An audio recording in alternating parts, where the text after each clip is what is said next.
The morning of March 3rd in 1943 arrived with crystalline clarity over the waters northeast of New Guinea, and aboard the Japanese warship Yukikaze, naval officers had their binoculars trained on a disturbing sight approaching from the southern horizon.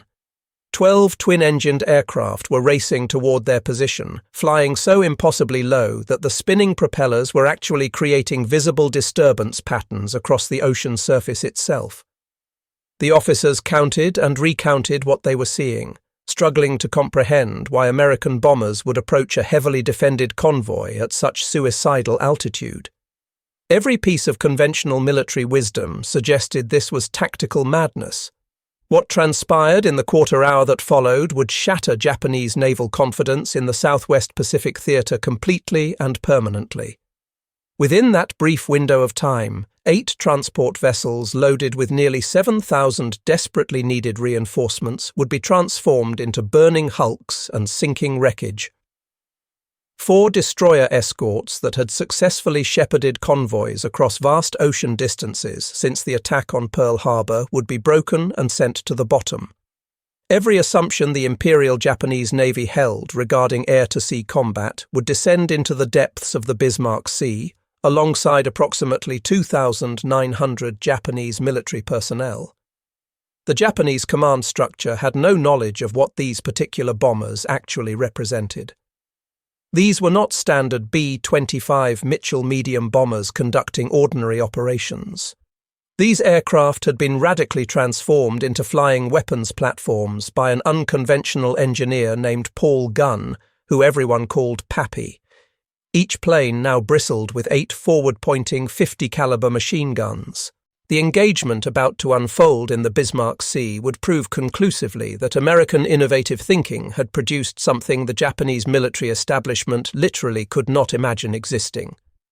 These were bombers that did not release their ordnance from safe altitude above their targets, but instead skipped those bombs across the water surface like flat stones, while simultaneously unleashing torrents of armor-piercing machine gun fire that could shred metal and flesh with equal efficiency.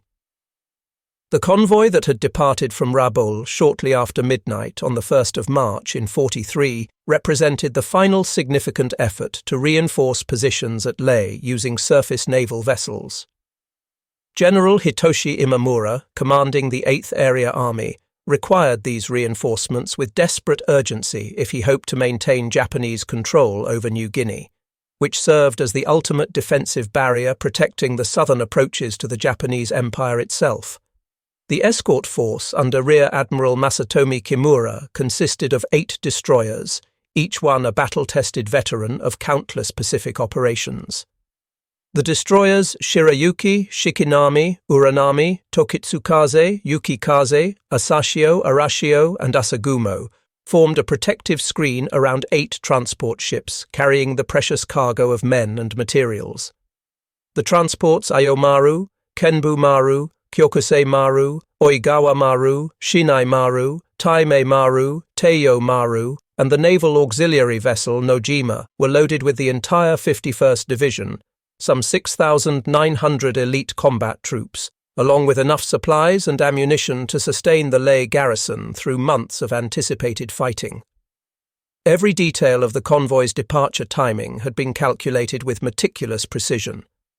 Japanese weather forecasters had predicted 3 solid days of storm coverage, which would provide ideal concealment from American aerial reconnaissance efforts. 100 Zero fighters stationed at various airfields across New Britain and New Guinea stood ready to provide continuous protective air cover throughout the voyage. The planned route hugged close to the northern coastline of New Britain, thereby minimizing the amount of time the convoy would spend exposed in open ocean waters. Captain Tamichi Hara commanded the destroyer Yukikaze and would later write extensively about his experiences in a memoir titled Japanese Destroyer Captain. In recent weeks, Hara had observed concerning modifications in American tactical approaches. Enemy bombers were attacking from progressively lower altitudes, and their aircraft were being modified in ways that suggested significant changes in combat doctrine. According to accounts written after the war ended, when Hara attempted to voice these concerns to superior officers, He was generally dismissed with assertions that American desperation was driving them to make increasingly reckless tactical errors that would ultimately work to Japan's advantage. What the Japanese leadership could not possibly know was that a genuine revolution in aerial combat methodology had been taking place in workshop facilities at Port Moresby and Townsville throughout the preceding months. Beginning in August of 1942, Major Paul Gunn, formerly a Navy pilot who had transferred to Army Air Forces, had been systematically transforming medium bomber aircraft into something unprecedented in military aviation history. The innovations Gunn developed emerged directly from operational necessity rather than theoretical planning. Traditional high-altitude bombing techniques against naval targets were achieving hit rates below 1%. When bombardiers attempted to strike moving ships from altitudes of 10,000 feet, even the most skilled among them found it nearly impossible to compensate for all the variables involved. Ships could observe bombs falling toward them and had multiple minutes available to execute evasive maneuvers. Anti-aircraft fire proved highly effective against aircraft operating at medium bombing altitudes. Something dramatically different was required if American air power hoped to interdict Japanese shipping effectively. Working with salvaged components recovered from wrecked fighter aircraft, Gunn installed 4 50-caliber machine guns into the nose sections of B-25 bombers, replacing the standard bombardier's glazed compartment with solid metal construction.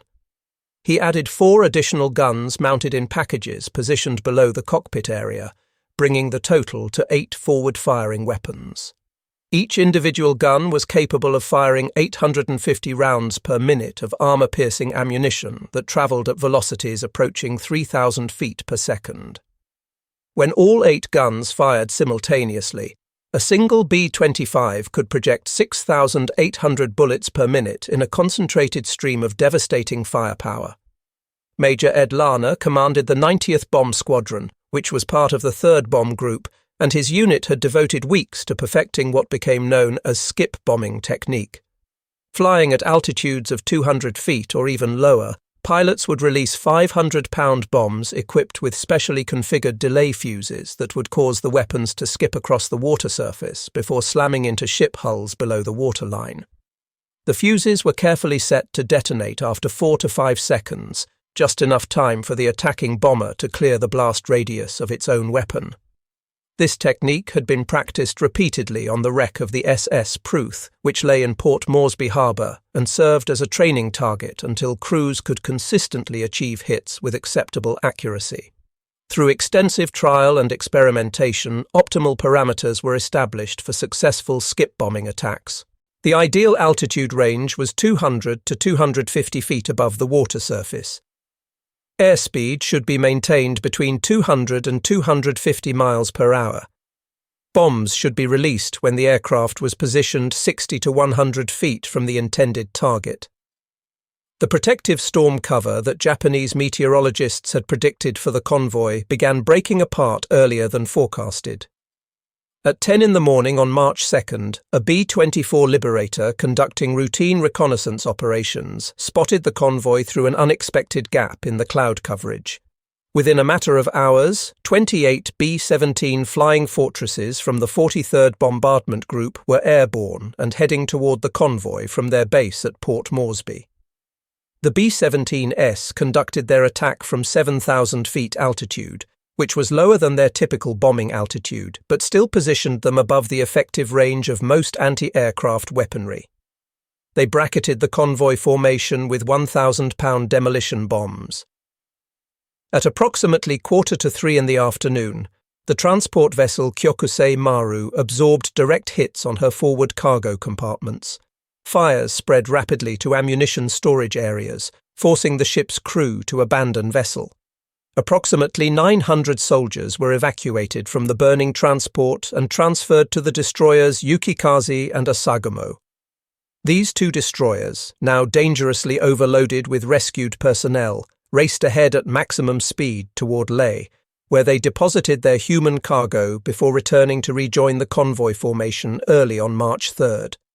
This emergency run successfully saved those particular soldiers, but significantly reduced the convoy's escort strength at an absolutely critical juncture in the operation. What Japanese commanders failed to understand was that the B-17 attack had served as reconnaissance by fire, a deliberate tactic to test defensive capabilities and scatter the convoy formation in preparation for what was planned to follow. Allied operational planners had quite deliberately employed high-altitude bombing first to assess anti-aircraft response and force the convoy to break its protective formation before the main assault commenced. The 3rd of March dawned with disastrous clarity over the Huon Gulf. The convoy had successfully navigated around the Huon Peninsula during night hours and now found itself exposed in open waters, positioned only 80 miles from their destination at Leh. Safety and success seemed tantalizingly within reach. At 5 minutes before 8 in the morning, lookouts stationed aboard the Japanese ships observed the first wave of attacking aircraft approaching from the southern direction. These aircraft were not flying at the 7,000-foot altitude that yesterday's B-17s had maintained. Instead, they were skimming across the wave tops at such minimal altitude that spray kicked up by their propellers was clearly visible to observers. As the attacking aircraft closed to within 2,000 yards, their nose sections erupted with streams of tracer fire.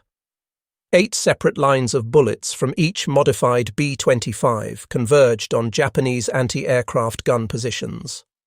Japanese gunners attempting to man their defensive weapons were cut down by the concentrated firepower before they could effectively return fire.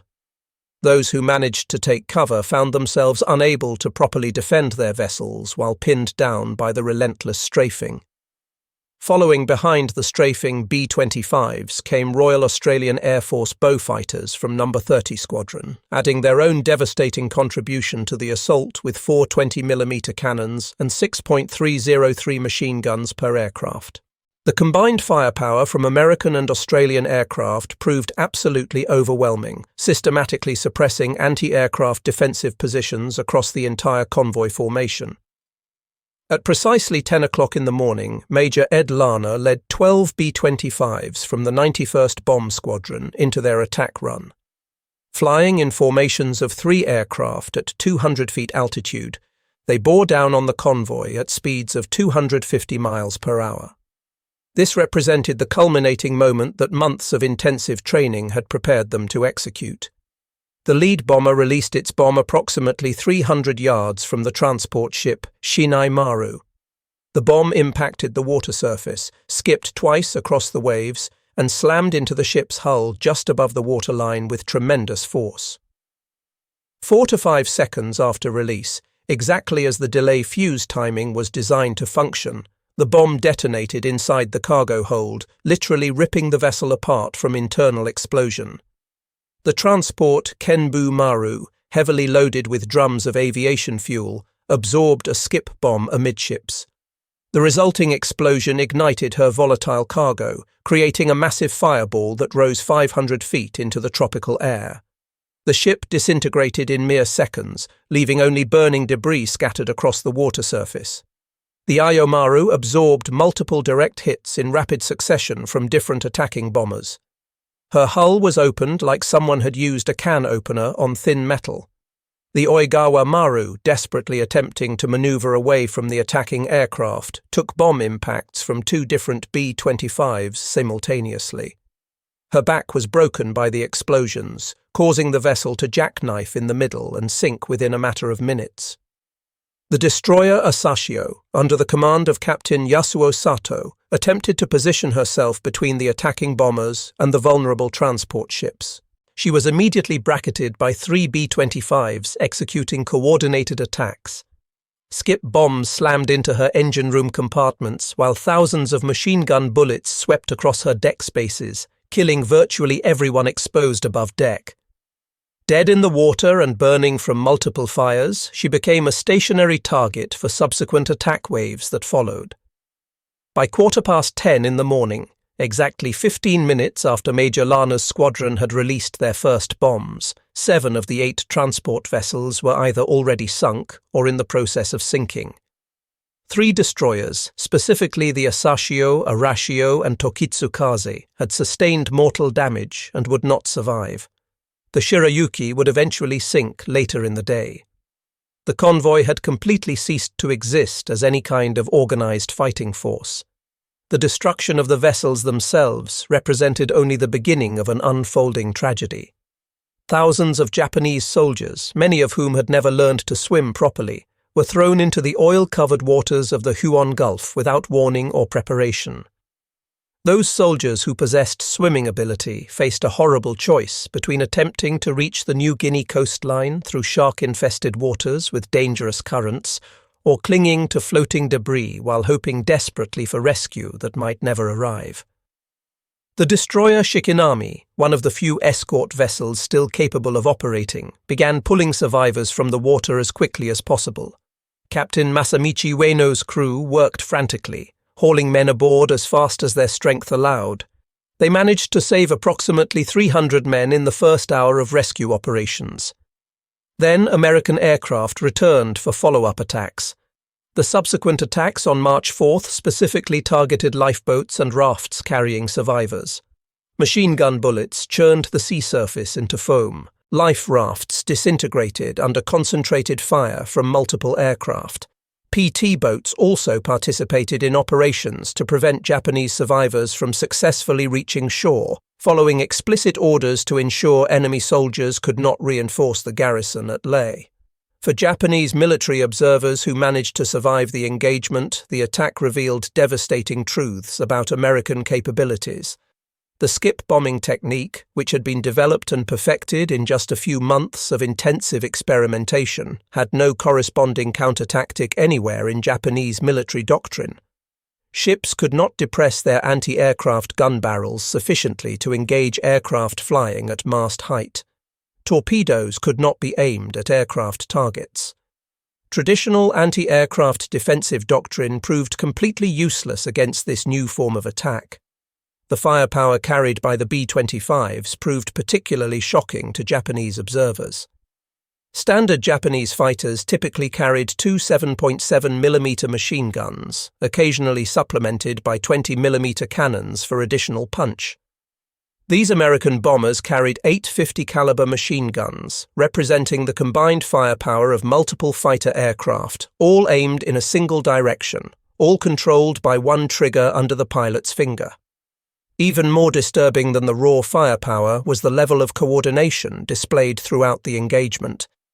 The attack involved American B-17, B-25s, A-20 from the 3rd Attack Group, and Australian Beaufighters, representing over 100 aircraft from different units, different services, and even different nations, all working in absolutely perfect synchronization. They communicated constantly throughout the battle, adjusting tactics in real time based on radio reports being transmitted between aircraft. As darkness fell across the battle site on March 3rd, the surviving Japanese destroyers returned to search desperately for survivors among the floating wreckage. They discovered a sea covered with debris and corpses. Oil fires continued burning on portions of the water surface. The destroyer Hatsuyuki arrived from Kavieng carrying additional fuel, which allowed rescue operations to continue throughout the night hours. In total, approximately 2,700 men were eventually pulled from the water and returned to Rabaul. Another 1,200 personnel, including those who had been landed at Leh before the main attack occurred, eventually made it to their destination. Of the 6,900 troops who had departed Rabaul with high hopes of reinforcing New Guinea positions, 2,890 were dead. The 51st Division had effectively ceased to exist as a fighting force before firing a single shot at enemy forces. All of the ammunition, food supplies, medical equipment, and other materials needed to sustain military operations for months had gone down with the sunken transports. The aviation fuel loaded aboard the Kenbu Maru, which was supposed to keep Japanese aircraft flying operational missions, was now nothing more than a spreading slick on the Bismarck sea surface. Admiral Isoroku Yamamoto, serving as Commander-in-Chief of the combined fleet, received the detailed battle report while in his cabin aboard the massive battleship Musashi, which was anchored at Truk. According to staff officers who were present at the time, Yamamoto sat in complete silence for an extended period before speaking any words in response. The strategic implications were unmistakably clear to everyone present. Japan could no longer successfully reinforce forward garrison positions using surface convoy operations within range of Allied aircraft. The supply lifeline to forward bases had been severed completely. The Battle of the Bismarck Sea represented far more than a simple tactical defeat in a single engagement. It marked a fundamental shift in the nature of warfare being conducted across the Pacific theatre. Never again would Japanese forces attempt to reinforce their garrison positions using surface convoy operations within effective range of Allied aircraft. The strategic implications rippled outward through every level of Japanese operational planning. General Imamura personally flew to Imperial General Headquarters in Tokyo to deliver his report directly to the highest levels of command. In a meeting that lasted 6 full hours, he presented comprehensive evidence demonstrating that American air power had evolved beyond Japanese to effectively counter it. The Americans were not simply building greater numbers of aircraft. They were fundamentally revolutionizing how aircraft fought and what aircraft could accomplish. On March 25 in 1943, a joint Army-Navy Central Agreement on Southwest Area Operations officially gave operations in New Guinea priority over those being conducted in the Solomon Islands. However, without the capability to reinforce positions by sea, this represented an essentially empty gesture. Japanese forces already deployed in New Guinea would be required to fight without any realistic hope of receiving significant reinforcement or resupply from outside sources.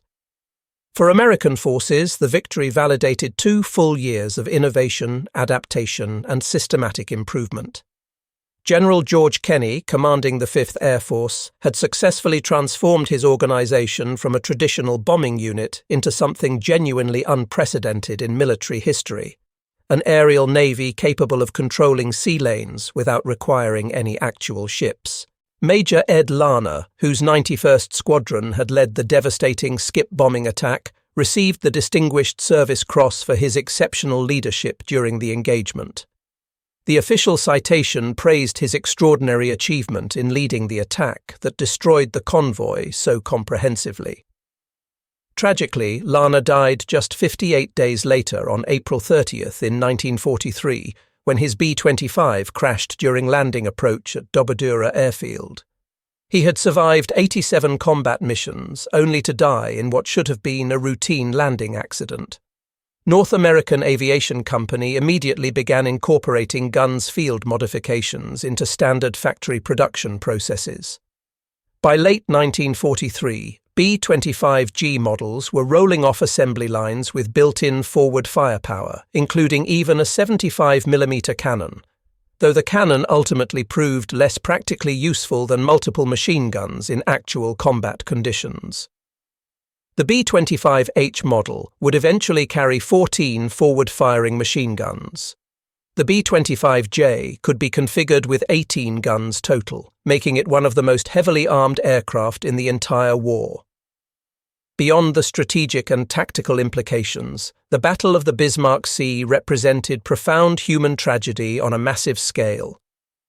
The 2,890 Japanese who died were not mere statistics in some military ledger. They were individual sons, fathers, husbands, brothers.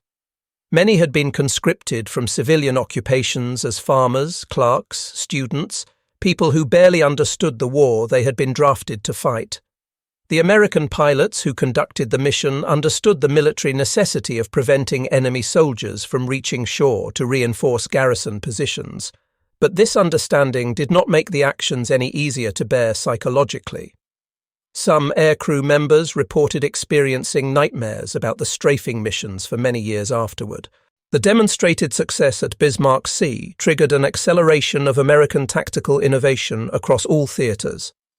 Within a matter of months, new techniques were being developed and implemented rapidly. Parafrags, which were parachute-equipped fragmentation bombs designed for attacking airfields, allowed low-level bombing without the attacking aircraft being damaged by its own bomb explosions. White phosphorus bombs for marking targets clearly. improved skip-bombing fuses with more reliable delay mechanisms. Each innovation built upon the foundation of overwhelming industrial capacity. Americans could afford to experiment freely because failure cost only material resources, and material was essentially unlimited from American production. Japanese innovation efforts increasingly stagnated because every experiment consumed irreplaceable resources that could not be easily replaced. By stark contrast, Japanese forces increasingly relied on spiritual solutions rather than material or technical solutions to military problems. The kamikaze concept, which involved using pilots as essentially guided missiles, emerged partly from recognizing that Japan could not match American technology or production capacity. If they could not outbuild or out-innovate the Americans through conventional means, they would attempt to outdie them through sacrifice. Crucial to the victory at Bismarck Sea was American code-breaking capability. The Fleet Radio Unit Melbourne and Naval Intelligence Organizations in Washington had successfully decrypted Japanese communications messages, revealing the convoy's exact schedule, planned route, and composition. General Kenny knew precisely when and where to position his forces for maximum devastating effect. This intelligence advantage had to be carefully protected to prevent Japanese forces from realizing their codes had been compromised. Reconnaissance flights were deliberately staged to appear to discover the convoy through visual observation, maintaining the fiction that standard patrol procedures, rather than signals intelligence, had provided the advance warning. The deception proved so successful that Japanese forces never realized their communication codes were being read routinely, and they continued using the same encryption systems throughout the remainder of the war. The Royal Australian Air Force's role in the battle demonstrated the superiority of Allied coordination and cooperation. RAAF Bow fighters from No. 30 Squadron and Bostons from No. 22 Squadron flew alongside American aircraft, communicating on identical frequencies, following the same tactical procedures. Squadron leader serving with the RAAF flew 3 separate sorties during the battle engagement. He would later receive the Victoria Cross posthumously for his actions in subsequent operations before being captured and executed by Japanese forces. The seamless integration of Australian and American forces stood in stark contrast to Japanese operations, where Army and Navy units rarely coordinated effectively with each other, often competing for scarce resources rather than cooperating toward common objectives. Behind the modified B-25s that destroyed the convoy lay an incredibly complex supply chain stretching back thousands of miles to American factory facilities. Each individual B-25 required 165,000 separate parts manufactured in dozens of different states across America.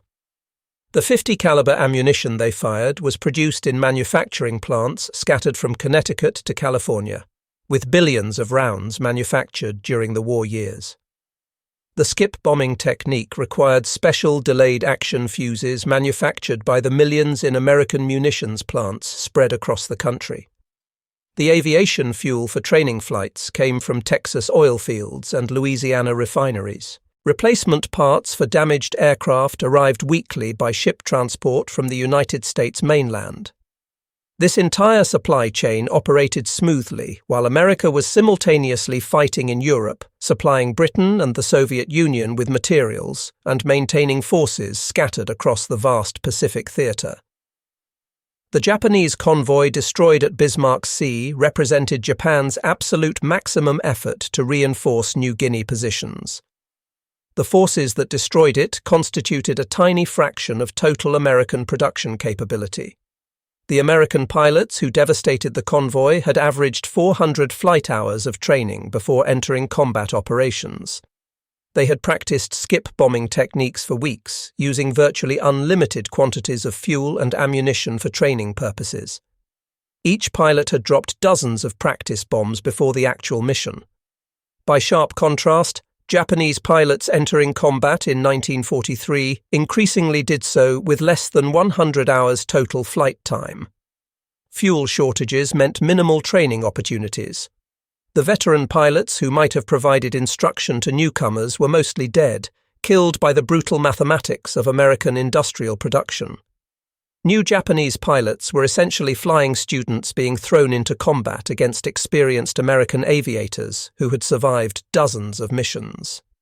After Bismarck Sea, Japanese forces deployed in New Guinea found themselves strategically isolated from outside support. Supplies could only be delivered by submarine, which was extremely dangerous and severely limited in cargo capacity. Fast destroyer runs conducted at night represented another option, equally hazardous and insufficient for sustaining major military operations. These so-called Tokyo Express runs could deliver only a tiny fraction of what the destroyed convoy had carried in its holds.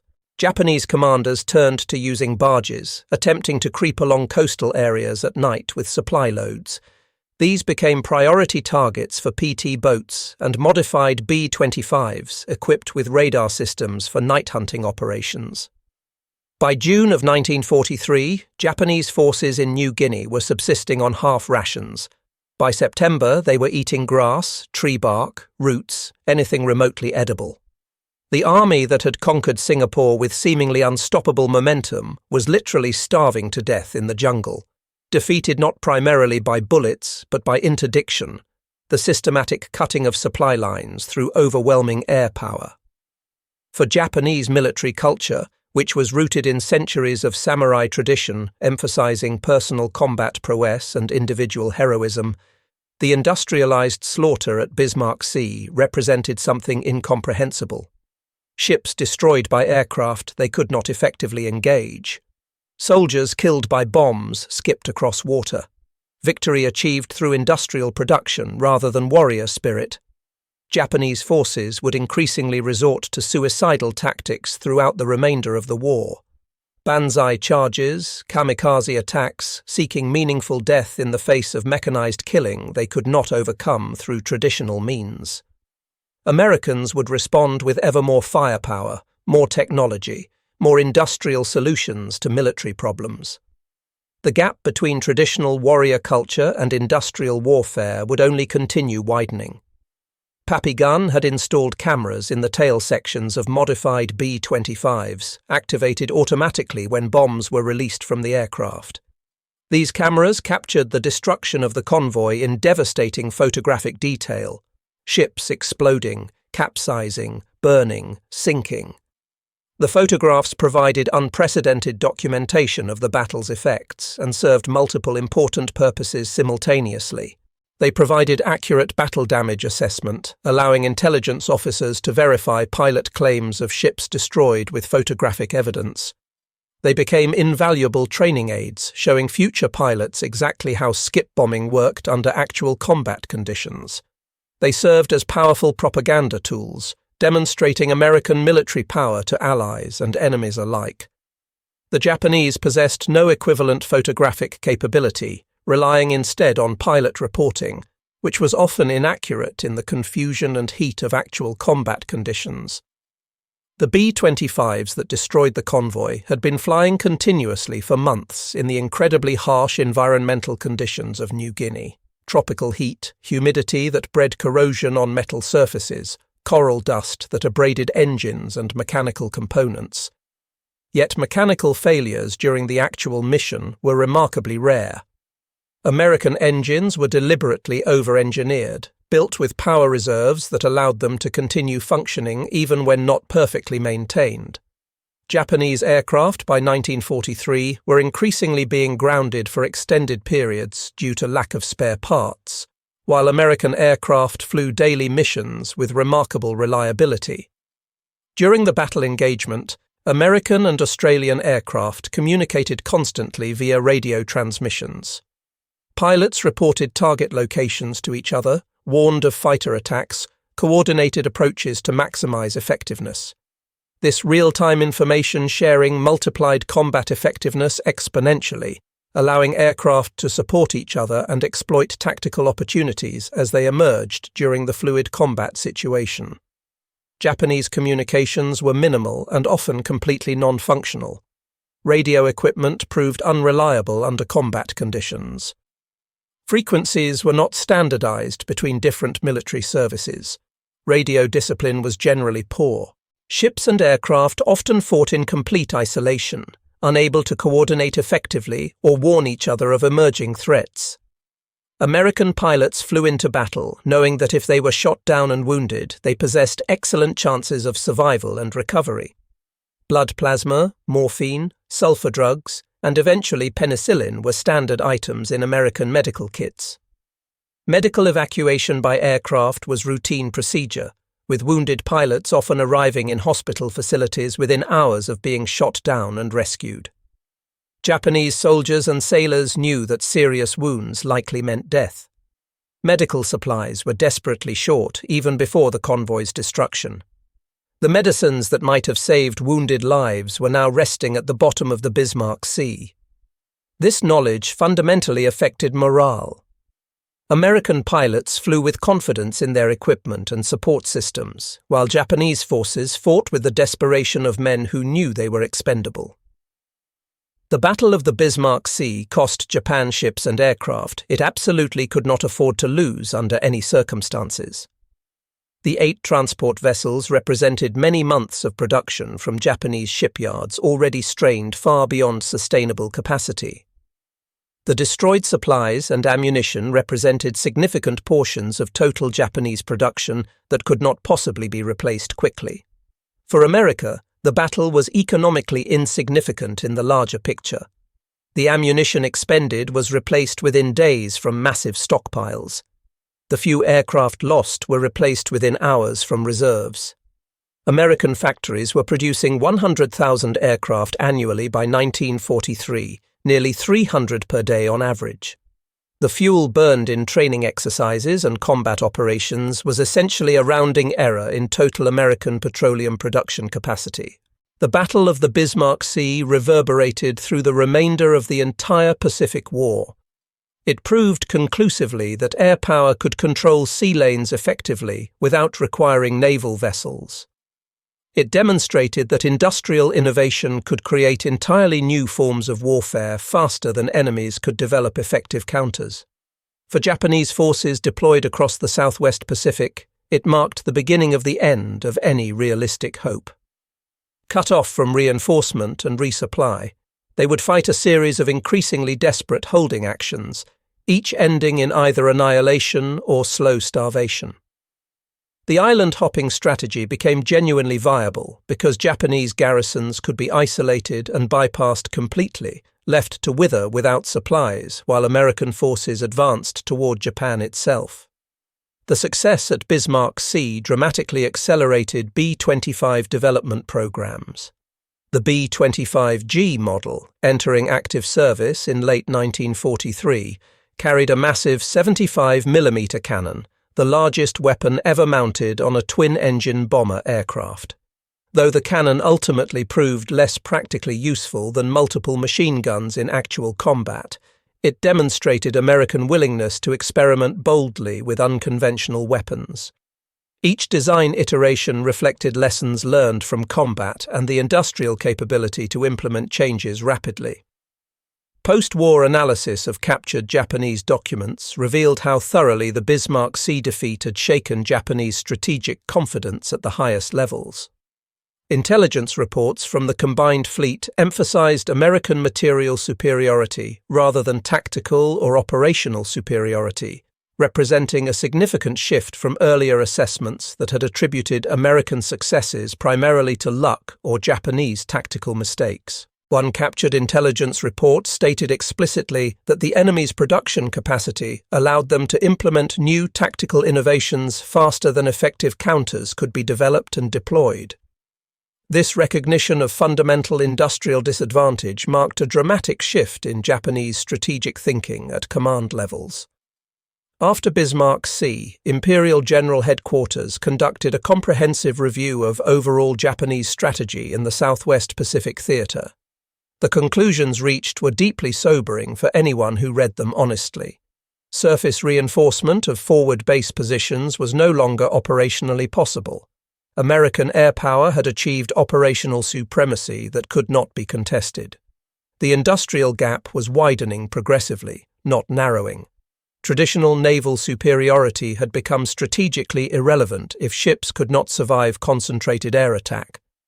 The formal recommendation was to abandon offensive operations entirely and prepare for defense of the inner perimeter territories. However, even this defensive strategy rested on assumptions that American attacks would come at a pace Japan could potentially match, an assumption that would prove tragically optimistic as American industrial production continued accelerating. The skip bombing technique pioneered at Bismarck Sea spread rapidly throughout American forces across multiple theaters. Navy PBY Catalina flying boats adopted it for night attacks on Japanese shipping. Marine Corps pilots employed it effectively in the Solomons campaign. Even transport pilots received training in the technique in case they unexpectedly encountered enemy shipping while flying supply missions. This rapid proliferation was possible because America had genuinely standardized training procedures, equipment, and communications across all services. A technique developed and perfected in New Guinea could be successfully implemented in operations in the Aleutians within a matter of weeks. Japanese forces, divided by intense service rivalries and poor communication between branches, rarely shared tactical innovations even within the same geographic theater. The statistical numbers tell the story of American industrial supremacy that made the Bismarck Sea victory operationally possible. During World War II, American factories produced 9,816 B-25 Mitchell bombers in total. Ammunition manufacturing plants produced 12 billion rounds of 50 caliber ammunition. Flight training schools graduated 193,440 pilots. Every single B-25 component part was stockpiled in multiple locations scattered across the Pacific Theater. Against this industrial tsunami of production, Japanese military courage and fighting spirit were ultimately irrelevant factors. The bravest samurai warrior could not overcome the cold mathematics of mass industrial production. Pappy Gunn's camera installations provided absolutely unprecedented documentation of combat effectiveness with scientific precision. The footage, when studied frame by analysts, revealed optimal tactical parameters with remarkable clarity. Bomb release should occur at 200 to 250 feet altitude. Approach speed should be maintained at 245 miles per hour. Release distance should be 60 to 100 feet from target for maximum effectiveness against shipping. This thoroughly scientific approach to warfare, measuring variables, analyzing results, optimizing procedures, was quintessentially American in character. War had become fundamentally an engineering problem with industrial solutions, rather than a test of warrior spirit or martial prowess. The loss of supplies at Bismarck Sea created an immediate and severe crisis for Japanese forces deployed throughout New Guinea. Within a matter of weeks, frontline combat units were reporting critical shortages across all categories. Ammunition was strictly restricted to 10 rounds per day per individual soldier. Rice rations were reduced to 400 grams daily per man. Medical supplies had been completely exhausted with no replacements available. Fuel for vehicles was unavailable for any purpose. Aircraft sat grounded for lack of spare parts. American forces deployed in the same geographic area, by stark contrast, complained if ice cream was not available daily in their mess facilities. The economic disparity between the two nations was so vast that captured Japanese soldiers often refused to believe American supply levels were actually real, assuming they were being shown elaborate propaganda designed to break their morale. Success at Bismarck Sea accelerated American innovation in aerial warfare across all categories. Within months of the battle, new developments were being tested and implemented. Improved skip bombing fuses with more reliable delay mechanisms, napalm incendiary weapons for attacking Japanese positions in jungle terrain, rocket-assisted bombs for increased penetration of hardened targets, white phosphorus marker rounds for target identification by follow-up waves. Each innovation built directly upon industrial capacity to experiment freely and implement successful changes rapidly through mass production. Americans could afford failed experiments because failures cost only material resources that could be easily replaced. Japanese innovation efforts stagnated progressively because every single experiment consumed absolutely irreplaceable resources. Behind every B-25 that participated in attacks at Bismarck Sea stood a maintenance crew that kept aircraft flying under incredibly difficult conditions. These men, working in primitive facilities scattered across New Guinea, performed daily mechanical miracles that kept aircraft operational. Engines were overhauled in jungle workshops using improvised tools. Battle damage was repaired using salvaged materials from wrecked aircraft. Field modifications were implemented using nothing but hand tools and ingenuity. Aircraft were completely turned around between missions in just hours when necessary. This maintenance capability reflected America's broad industrial training base. Hundreds of thousands of Americans possessed practical knowledge of how to repair engines, fix electrical systems, and work metal. This vast pool of distributed technical expertise represented perhaps America's single greatest military advantage. The controversial strafing of survivors in the water, which remained controversial even among Americans who participated, served a harsh but calculated military purpose. Japanese forces throughout the Pacific Theater learned through bitter experience that attempting to reach shore after their transport ships were sunk meant almost certain death from air attack.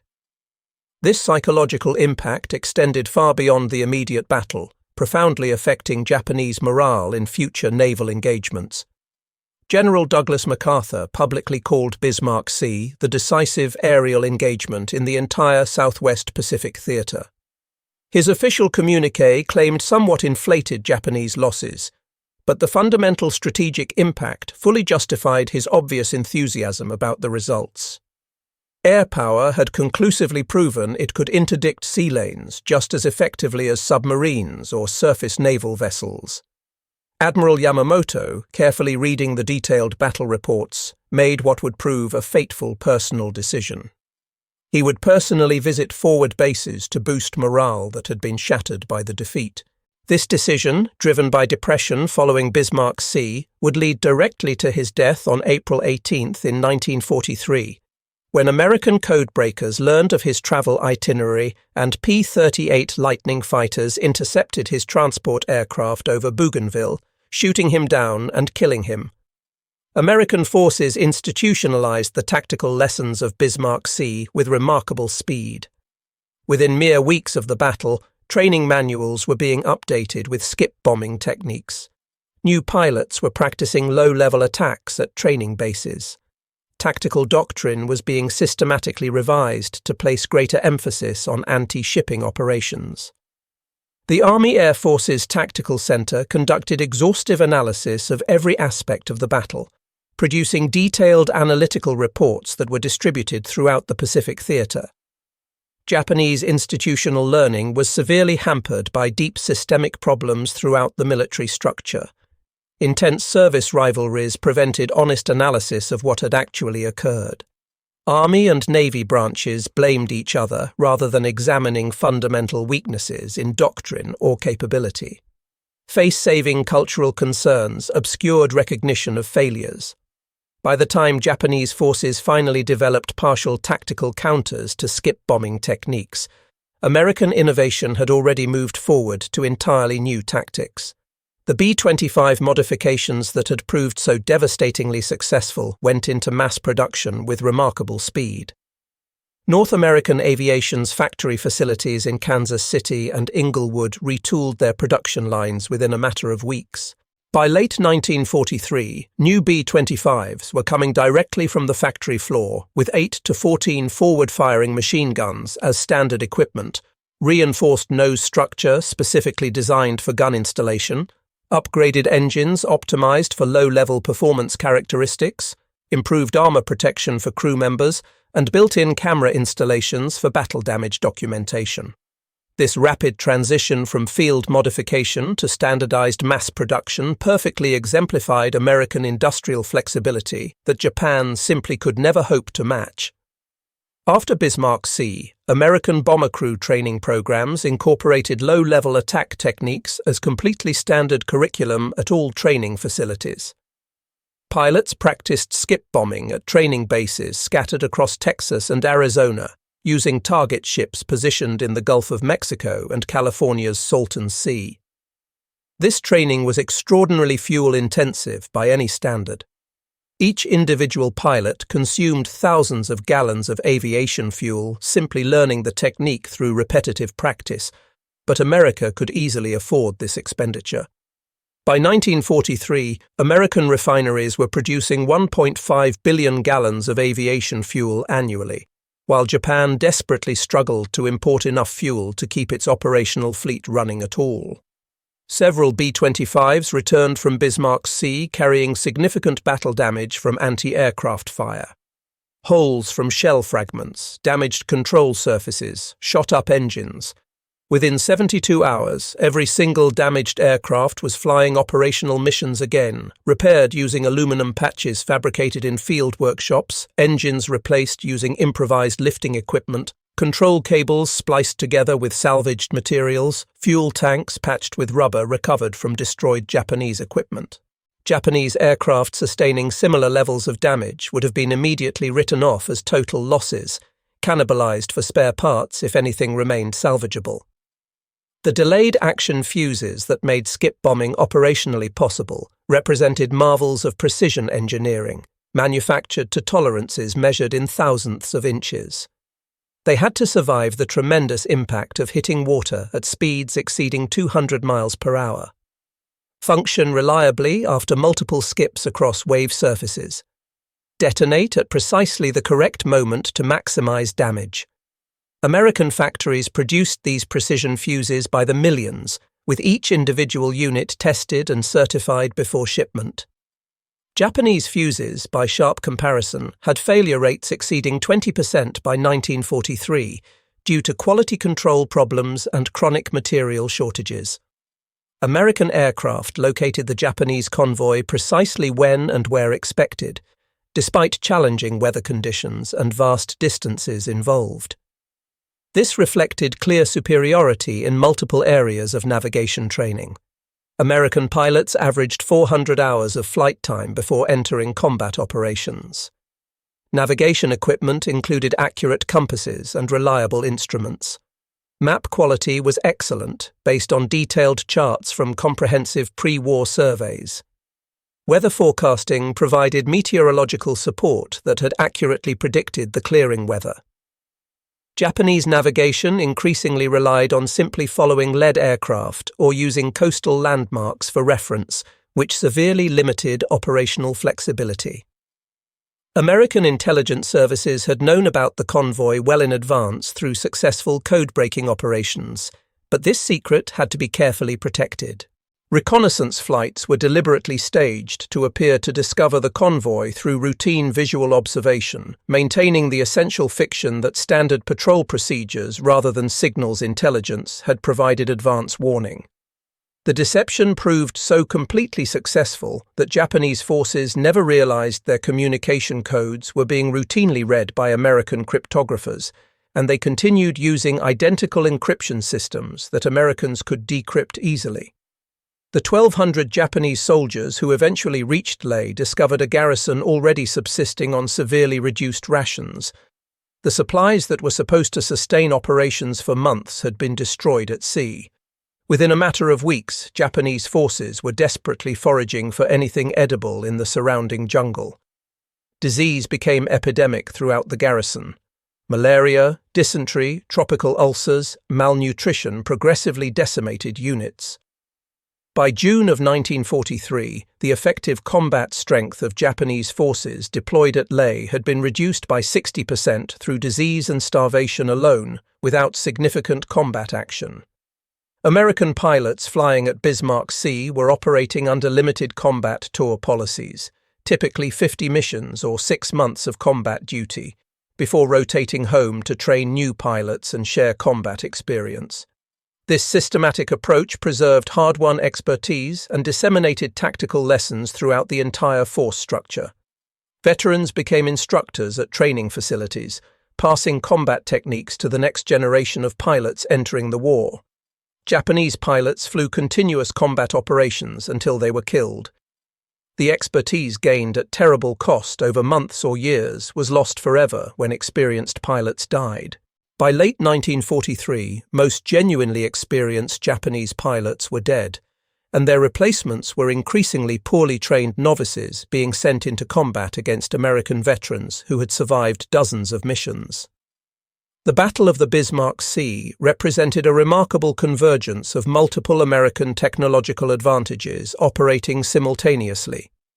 Industrial capacity to actually produce modified aircraft in quantity, innovation culture that encouraged and rewarded field modifications, training resources for perfecting entirely new tactical approaches, intelligence capability to locate targets with precision, communication systems enabling coordination of complex multi-unit attacks, supply chains capable of sustaining extended operations far from home bases. No single advantage proved decisive by itself. Their combination proved absolutely overwhelming to Japanese forces. The Japanese faced not merely superior numbers, but superior integrated systems, industrial, organizational, and technological, that they possessed no capability to match or counter. The Battle of the Bismarck Sea lasted only 3 calendar days, with the absolutely decisive action occurring in just 15 minutes on the morning of March 3rd in 1943. In those 15 brief minutes, the fundamental nature of warfare being conducted in the Pacific Theatre changed forever and irreversibly. Air power had proven conclusively that it could control vital sea lanes without requiring any naval vessels whatsoever.